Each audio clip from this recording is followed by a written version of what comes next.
జై శ్రీరామ్ అందరికీ నమస్కారం. Welcome to news Akhanda. నేను మీ కస్తూరి శ్రీధర్. మిత్రులారా, ఎప్పటి నుంచో బంగ్లాదేశ్లో జరుగుతున్నటువంటి దారుణాలపైన మనం చెప్పుకుంటానే ఉన్నాం, జరుగుతూనే ఉన్నది. ఇప్పుడు మన ప్రీతం ప్రధాని నరేంద్ర మోడీ గారు అమెరికా పర్యటనలో ఉన్నారు. ఈ సందర్భంగా అమెరికా అధ్యక్షుడైనటువంటి డొనాల్డ్ ట్రంప్ ఈ బంగ్లాదేశ్ విషయంలో ఒక కీలకమైనటువంటి నిర్ణయం తీసుకున్నాడు. అది ఏంది, దానికి సంబంధించిన వివరాలు ఏంది, ఈ న్యూస్ ద్వారా మీకు చెప్పే ప్రయత్నం చేస్తా. ఓకేనా? ఈ భూ ప్రపంచంలో రాడికల్స్, జిహాదీలు ఎక్కువగా ఉన్నటువంటి దేశాల్లో మొదటి దేశం ఏదయ్యా అంటే ఈ బంగ్లాదేశ్. అవునా కదా? వీళ్ళకు పెద్దగా ఈ చదువు సందులు ఇవన్నీ ఏముండవు. వాళ్ళు చదివితే ఆ మారి ఎందుకుంటారు చెప్పండి మీరు? మీకు తెలిసినా లేదో, నాకు తెలిసి అరబ్ కంట్రీస్లో ఏది ఈ మున్సిపాలిటీ వాళ్ళు ఉంటారు కదా, అదే చెత్త దోసే వాళ్ళు ఆల్మోస్ట్ అందరూ కూడా ఈ బంగ్లాదేశ్ వాళ్ళే. అంటే నా ఉద్దేశం ఏంటంటే వాళ్ళని తక్కువ చేయడం కాదు, వీళ్ళు ఏం చేస్తారు తెలుసా, మళ్ళీ అరబ్ కంట్రీస్లో ఈ అంటే దీంతో పాటు క్లీనింగ్తో పాటు రకరకాల ఇల్లీగల్ యాక్టివిటీస్లో అన్నింటిలో కూడా వాళ్ళు పార్టిసిపేట్ చేస్తారు. దాన్ని బట్టి మీరు అర్థం చేసుకోండి. ఇక వీళ్ళకి మంచి చెడు విచక్షణ అనేది ఉండదు, పాప భీతి అనేది అసలే ఉండదు, నాగరికత అనేది మచ్చుకైనా కనపడదు, నువ్వు వెతుకునే కనపడదు.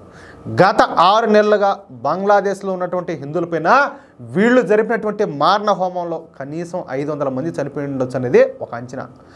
నా అంచనా ప్రకారం అయితే అంతకన్నా ఎక్కువగా ఉండొచ్చు ఏది ఆ సంఖ్య అనేది. అంతేకాకుండా బంగ్లాదేశ్లో ఉన్నటువంటి మన హిందూ ఆడబిడ్డలను ఘోరంగా, కిరాతకంగా సామూహిక అత్యాచారాలు చేశారు.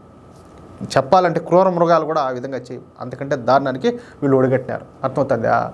మన హిందువుల వ్యాపారాలను లూటీ చేశారు, మన హిందువులు నివసించేటువంటి ఇళ్లను తగలబెట్టారు, హిందువులు కనిపిస్తే చాలు చచ్చేదాకా కొట్టారు. అంటే చూడండి, నేను వీళ్ళని అంటా ఉంటా ఏది జాంబీలు అని.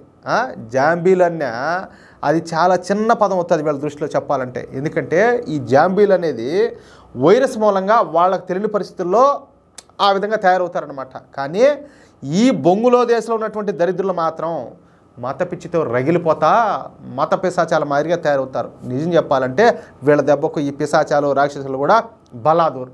సరే, మీరు అనుకోవచ్చు, ఒరే స్వామి వీడు ఎప్పుడు చూసినా కూడా ఈ బంగ్లాదేశ్లో జరుగుతున్న దాడుల గురించే చెప్తాడు, ఏంద్ర స్వామి వీడి తలకాయ పనిచేస్తుందా లేదని చెప్పి మీరు అనుకోవచ్చు. మనం బంగ్లాదేశ్లో హిందువులపైన జరుగుతున్నటువంటి దాడుల గురించి చెప్పుకోవడానికి అంత ఇబ్బంది పడితే, వాటి గురించి వినడానికే అంత ఇబ్బంది పడితే, మరి గత 6 నెలల నుంచి ఈ మత పిశాచాల నుంచే దాడులను ఎదుర్కొంటున్నటువంటి మన హిందువుల పరిస్థితి ఎలా ఉంటుందో ఒకసారి మీరు ఆలోచించండి. ఆ ప్లేస్లో ఉంటే తెలుస్తుంది ఆ బాధ అనేది ఎట్టుంటుందో. ఆ ప్లేస్లో ఉంటే తెలుస్తుంది. అందుకే కడుపు రగిలిపోయి ఈ మాటలన్నీ కూడా చెప్తున్నా. సరే, ఇంక అసలు పాయింట్కి వద్దాం. ప్రధాని మోడీ గారు డొనాల్డ్ ట్రంప్ ఆహ్వానం మేరకు అమెరికా పర్యటనకు అయితే పోయినారు. ఈ పర్యటనలో ప్రధాని మోడీకి మరే దేశ అధినేతకు లభించినటువంటి గొప్ప ఆహ్వానం అయితే లభించింది. అసలు మోడీ గారు ఉన్న ఫలంగా అమెరికాకు వెళ్ళడానికి కారణం ఏందో తెలిసిన ఈ బంగ్లాదేశే. బంగ్లాదేశ్లోని హిందువులను ఎలాగైనా రక్షించాలనే తపనతో, రక్షించుకోవాలనే ఉద్దేశంతో మన ప్రీతమ ప్రధాని నరేంద్ర మోడీ గారు ఇతర కార్యక్రమాలను కూడా రద్దు చేసుకొని అమెరికాకు పోయినాడు. ఇక్కడ మనం అందరం కూడా ఒక విషయం గుర్తుపెట్టుకోవాలి. ఏది, ముంబై అదేవిధంగా గుజరాత్ రాష్ట్రాల్లో ప్రధాని నరేంద్ర మోడీ గారి చేతుల మీదుగా జరగాల్సినటువంటి కార్యక్రమాలను కూడా రద్దు చేసుకొని మోడీ గారు అమెరికా పర్యటనకు అయితే పోయినారు. చెప్పాలంటే అది కూడా కేవలం నేను చెప్పినా కదా, బంగ్లాదేశ్లో ఉన్నటువంటి హిందువుల కోసమే. ఇక ప్రధాని మోడీ గారు డొనాల్డ్ ట్రంప్తో ఏం చర్చించారో తెలియదు కానీ వీళ్ళిద్దరూ కలిసి ఏర్పాటు చేసినటువంటి మీడియా సమావేశంలో మాత్రం డొనాల్డ్ ట్రంప్ కొన్ని కీలక వ్యాఖ్యలు చేశారు. డొనాల్డ్ ట్రంప్ ఈ బంగ్లాదేశ్ గురించి మాట్లాడుతా, బంగ్లాదేశ్లో జరుగుతున్నటువంటి పరిస్థితులు దారుణంగా ఉన్నాయి, ప్రపంచమంతా వాటిని ఖండించాల్సిన అవసరం అయితే ఉండాలి. ఇక నుంచి బంగ్లాదేశ్ విషయంలో అమెరికన్ డీప్ స్టేట్ అయితే ఎట్టి పరిస్థితుల్లో కూడా కలగజేసుకోదు. ఇక పైన బంగ్లాదేశ్లో అమెరికన్ డీప్ స్టేట్ పాత్రే ఉండదు. అంటే ఏం తెలిసిన తొక్కిపారు దొబ్బుతాం, అది ఆడికొచ్చది అన్నట్టు నేను ఉద్దేశం. ఈ బంగ్లాదేశ్ విషయాన్ని ఇక భారత ప్రధాని మోడీ గారికి నేను వదిలిపెడుతున్నా. భారత ప్రధాని ఈ బంగ్లాదేశ్ విషయం పైన ఇప్పటికే తీవ్రంగా పనిచేస్తున్నారు. ఆయన ఏం చేస్తారా అని నేను ఎదురు చూస్తున్నా. ఇక బంగ్లాదేశ్ విషయాన్ని పూర్తిగా నరేంద్ర మోడీకి అప్పగిస్తున్నానంట డొనాల్డ్ ట్రంప్ అత్యంత సంచలన వ్యాఖ్యలు చేశారు. మామూలుగా యాక్చువల్గా ఏంటంటే మీకు అందరూ కూడా బాగా తెలుసు గతంలో ఏం జరిగిందనేది. ఇంకా అయిపోవాలి అంతటితో, ఇంకా న్యూస్ ఉన్నది, కొంచెం జాగ్రత్తగానండి. డొనాల్డ్ ట్రంప్ చేసినటువంటి ఈ వ్యాఖ్యలను మనం ఒకసారి డీకోడ్ చేద్దాం. అంటే మీకు అర్థమయ్యే రీతిలో కొంచెం వివరించి చెప్తా.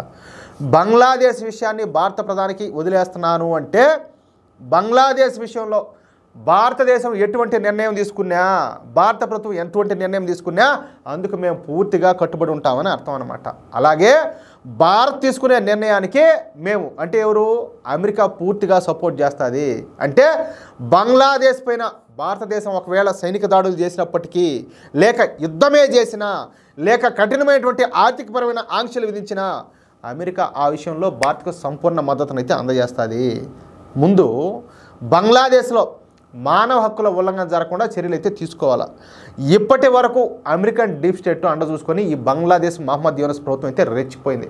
ఇకపైన ఈ బంగ్లాదేశ్ విషయంలో అమెరికన్ డీప్ స్టేట్ పాత్ర లేకుండా దాన్ని మేమైతే అడ్డుకుంటాం. కాబట్టి బంగ్లాదేశ్ ప్రభుత్వాన్ని, బంగ్లాదేశ్ మత పిశాచాలను కంట్రోల్ చేసేందుకు భారతదేశం తీసుకునేటటువంటి ఏ నిర్ణయానికైనా సరే మేము మద్దతుగా నిలుస్తాము.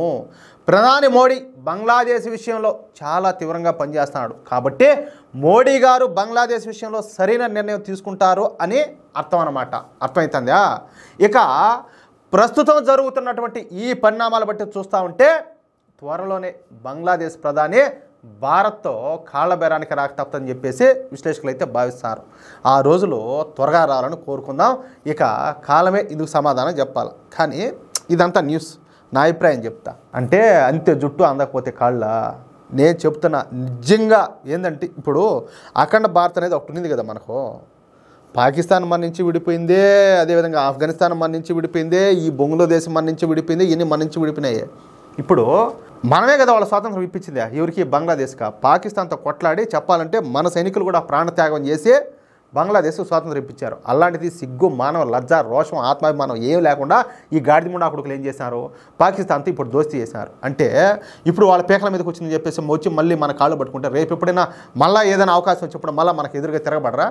కాబట్టి చేతనైతే అవకాశం ఉంటే, అంటే నేను చెప్తున్నాను ఊరికి, ఇది నా ఉద్దేశం, ఇది నా వ్యక్తిగత అభిప్రాయం అని చెప్పేసి నేను ఇంతకుముందే చెప్పిన.